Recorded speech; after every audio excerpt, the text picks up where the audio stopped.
You think you found the perfect affordable home, and then one decision you didn't even know was a decision cost you tens of thousands of dollars. Today we're breaking down the differences between modular and manufactured homes, because getting this wrong doesn't just hurt your feelings, it destroys your finances. Let me start with something most people get completely wrong. They use these two terms interchangeably. Modular home, manufactured home, same thing, right? Absolutely not.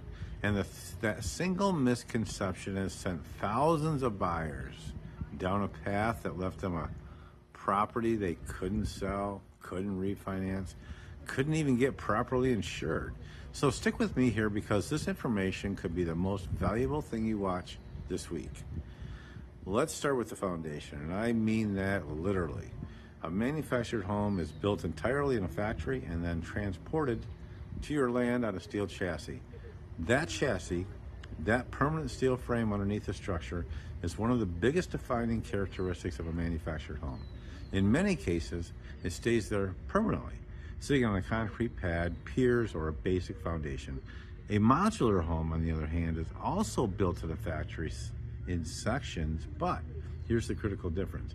When those sections arrive on your property, they get crane lifted onto the permanent foundation, just like a traditional built site home would have. The chassis is removed. The home becomes part of the land. Why does this matter so much? Because of something called real property versus personal property classification. This is where buyers absolutely get blindsided. A manufactured home that sits on a steel frame and doesn't have a proper permanent foundation is typically classified as personal property, similar to a car or a boat in the eyes of lenders and governments. A modular home, once it's placed on its permanent foundation, is classified as a real property, just like any other house. That classification difference affects everything. Here's value point number one that could save you massively. Financing when a manufactured home is classified as personal property, your financing options shrink dramatically. You're often stuck with chattel loans, which are loans designed for personal property.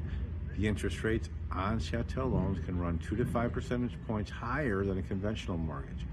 On a $200,000 home, that difference in interest rates could cost you $40,000 to $60,000 over the life of a 30-year loan. Modular homes, because they're classified as real property from the beginning, typically qualify for conventional mortgages with standard rates. Same factory-built concept, completely different financial income.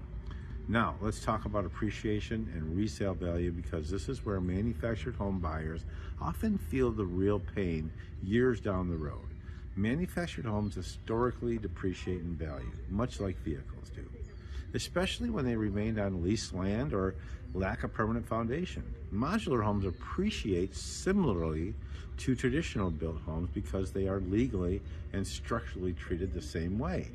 If you are planning to build equity or sell your home in 5 to 10 years and walk away with profit, modular and manufactured homes are not remotely comparable options. They operate in completely different financial universes. Here's the next critical difference you need to understand. Building codes. Manufactured homes are regulated by a federal standard called the HUD code, which stands for the Department of Housing and Urban Development. This is a national standard that applies uniformly regardless of where the home is placed. Modular homes, however, must comply with the same state and local building codes that apply to traditionally stick-built homes in your specific area. This might sound like bureaucratic detail, but the real-world implications are significant. Local building codes often require higher standards for things like energy efficiency, structural integrity, and safety features. Modular homes meet or exceed those local standards.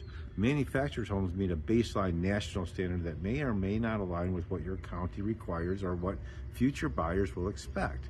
Insurance is another area where you can lose serious money without ever seeing it coming. Manufactured homes, particularly older ones, those on non-permanent foundations, are often harder and more expensive to insure. Some standard homeowners, insurance companies won't cover them at all, pushing owners towards specialized policies that carry higher premiums and sometimes lower coverage limits. Modular homes are insured exactly like traditional homes, no specialized policy required, no premium penalty. Now let's talk about land. The one decision alone almost shapes everything else. If you purchase a manufactured home and place it in a manufactured home community on a rented land, you're making a choice that has compounding consequences. You pay rent on that land every month. You can't build equity in land that you don't own. If that community loses or closes or raises lot rent significantly, your options for moving the home are limited and expensive.